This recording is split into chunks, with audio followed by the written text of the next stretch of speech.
Bienvenidos a Sala 79. Hoy vamos a hablar de la famosa historia del Ku Klux Klan. No sé si recuerdan, ha sido nombrado en varias canciones, varios temas, varias películas. Estos hombres encapuchados de blanco que llevaban el terror en medio de los Estados Unidos y sobre todo con la comunidad, ¿no?, de afroamericana.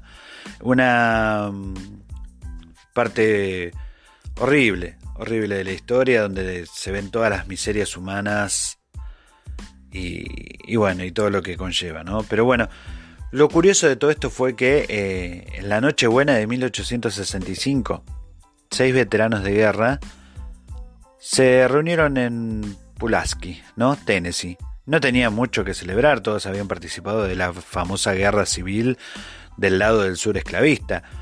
El banco perdedor, y hacía apenas 8 meses desde que el general Lee había firmado la rendición. Los estados sureños estaban bajo ocupación militar y no había pasado ni 3 semanas desde que la esclavitud había quedado oficialmente prohibida en Estados Unidos.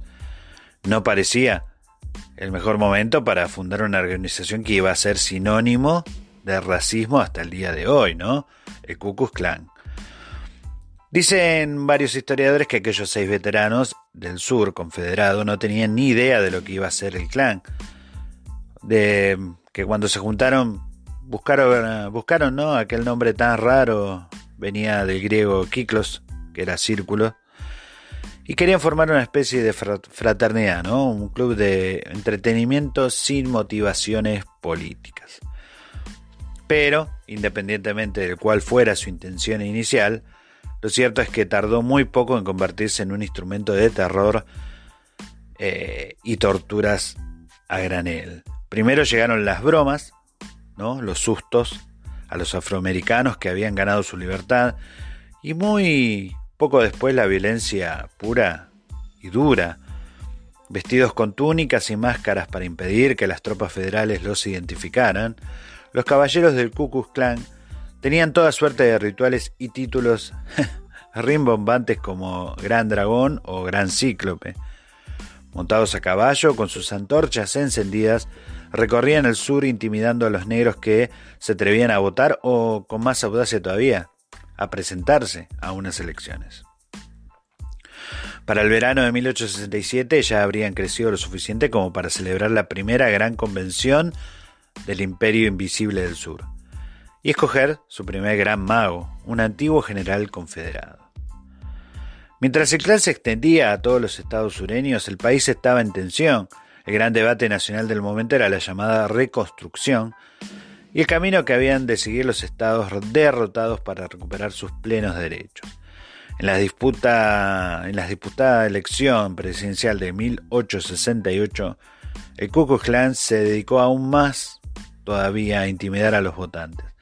En Luisiana, más de 1.000 afroamericanos fueron asesinados y en Arkansas hubo unos 2.000 homicidios relacionados con los comicios. El propio general, que había sido elegido líder y gran mago del Ku Klux Klan, trató de disolver la organización después de aquellas elecciones por su tremenda violencia. Esa campaña de intimidación tan abierta y salvaje acabó por volverse contra el grupo. En 1871, horrorizado por las historias que llegaban del sur, el Congreso aprobó una ley del Ku Klux Klan que permitía al presidente suspender algunas garantías constitucionales y enviar tropas a convertir directamente a estos torturadores. Grant la usó para detener a cientos de sus miembros y declaró la ley marcial en 9 condados de Carolina del Sur, y Ku Klux Klan fue desapareciendo en los siguientes años, aunque los expertos creen que fue más por la consecución de sus objetivos que por la presión del gobierno federal. Durante la década del 1870, el norte fue perdiendo interés en la reconstrucción y para su segunda mitad el mismo partido demócrata que había provocado la guerra civil ya gobernaba de nuevo en todo el sur y estaba construyendo el sistema de segregación de marginaría a los africanos durante las siguientes décadas. El Ku Klux Klan quedó un poco adormilado, pero listo para resurgir en cuanto hubiera necesidad de defender con la violencia la supremacía blanca. El 8 de febrero de 1915 se estrenó la primera gran superproducción del cine estadounidense, El nacimiento de una nación. Era básicamente una película en la que el héroe era del Ku Klux Klan.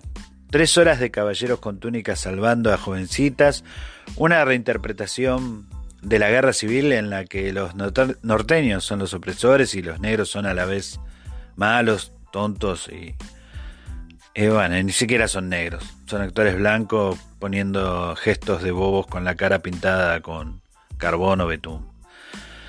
El presidente Wilson, el mismo que había impedido trabajar a funcionarios blancos y negros en la misma oficina, proyectó la película en la Casa Blanca y se le atribuye haber dicho después: es como escribir historia con luz. Mi único reproche es que es todo terriblemente cierto. No era el único que pensaba en esto, ¿no? Mientras lo novedoso del montaje cautivaba a millones de espectadores, un predicador de Georgia trataba de aprovechar el tirón para la causa propia. Joseph Simmons preparó cuidadosamente un plan para resucitar al Ku Klux Klan en el impulso de El nacimiento de una nación. Unos días antes de su estreno en Atlanta, una de las grandes ciudades del sur, se juntó con algunos amigos y prendió fuego una cruz en la cima de un monte para declarar que el Klan había vuelto. Luego contrató publicidad para promocionar esa refundación en los periódicos en los que aparecían los anuncios de la película. Por último, el propio día de la premiere organizó un desfile a caballo junto a sus encapuchados para saludar el acontecimiento. Con la ayuda de publicistas profesionales, Simmons construyó un nuevo Ku Klux Klan que era más numeroso y poderoso, que se extendió más allá de su base en el sur, incorporando nuevas variantes de odio y supremacía. Además de su desprecio por los afroamericanos, el Ku Klux Klan de los años 20 atacaba a los judíos, a los católicos y en general a los inmigrantes que habían llegado por millones en los años anteriores. Era un movimiento blanco, protestante, anticomunista y de clase media acomodada. Su segunda vida, el Klan llegó a los 4 millones de miembros y tuvo una gran influencia política. La imagen de 50.000 de sus miembros desfilando por Washington, D.C. en agosto de 1925 es lamentablemente poderosa. Pero más aún lo es saber que miembros del Ku Klux Klan gobernaron algunas ciudades y estados o se sentaron en el Senado del mismo país. Tal vez fue su discurso moralizante el que hizo que el segundo Klan acusara tanto el golpe de David Stephenson solo unos meses después de su triunfal marcha sobre Washington. El Ku Klux Klan tuvo que dirigir la incómoda noticia de que uno de sus líderes más importantes había sido condenado a cadena perpetua por violar y matar a una chica de 20 años. Muchos miembros abandonaron la organización horrorizados y la Gran Depresión de los años 30 acabó por adormecer una vez más al Klan. Pero, como toda maldad, no tardó mucho en volver a despertar. El primer Ku Klux Klan había nacido en 1865, en el sur de Estados Unidos. Y cuando parecía que los afroamericanos podían alcanzar los mismos derechos que los blancos, aparecieron para imponer sus leyes de segregación, que en la práctica los mantenían sometidos.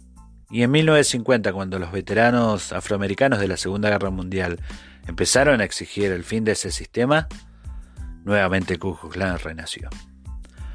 Pero de inmediato como un movimiento extremadamente violento de blancos de clase obrera. Los 50 y los 60 fueron una sucesión de leyes y sentencias que prohibían la discriminación sobre el papel, pero los líderes del Ku Klux Klan sabían muy bien que una cosa no es lo que dice la norma y otra muy diferente la situación real. Un siglo antes, las reformas constitucionales de la posguerra también habían consagrado la igualdad entre razas, pero sus abuelos los habían convertido en papel mojado a través de amenazas, agresiones y desobediencia. Por desgracia, la violencia supremacista contra los afroamericanos que olvidaban cuál era su sitio era un lugar muy común en el sur de Estados Unidos desde hace siglos. Y sin embargo, el Ku Klux Klan atrajo mucha más atención y rechazo en todo el país cuando empezó a atacar a los activistas blancos. En 1961 se organizaron expediciones de jinetes de la libertad, en la que jóvenes blancos y negros viajaban juntos en el sur profundo y trataban de usar determinados espacios públicos que por sentencia judicial ya no podían estar segregados.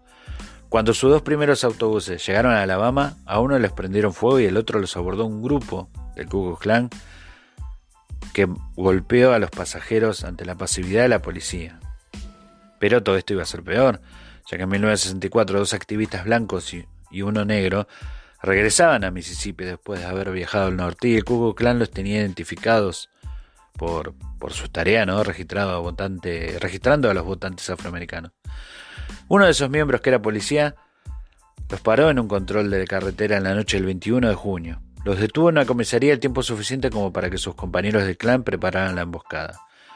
Cuando se marcharon, los sacaron de la carretera y los llevaron a un lugar apartado para ejecutarlos a disparos. Parece ser que el FBI también lanzó entonces una enorme investigación que dio con sus cuerpos en 6 semanas. Como dijo la viuda de uno de ellos, el asesinato de un negro en Mississippi no sale en las noticias. La alarma nacional solo ha sonado porque mi marido y Andrew Goodman son blancos. El estado de Mississippi se negó a procesar a los miembros del Ku Klux Klan por asesinato, así que tuvieron que ser juzgados por delito federal. Ninguno de los condenados pasó más de 6 años en prisión. Y el principal responsable, uno de los líderes del Ku Klux Klan en la zona, salió libre porque uno de los miembros del jurado se negó a condenarlo por ser ministro baptista. Es así como el Ku Klux Klan nació una noche buena. Era simplemente para pasar el rato por algunos soldados desmoralizados, pero se convirtió en un movimiento tan opresivo, tan violento, que provoca las peores pesadillas. Mi nombre es Omar Eduardo Jiménez y esto ha sido Sala 79, un podcast de Argentina para el mundo.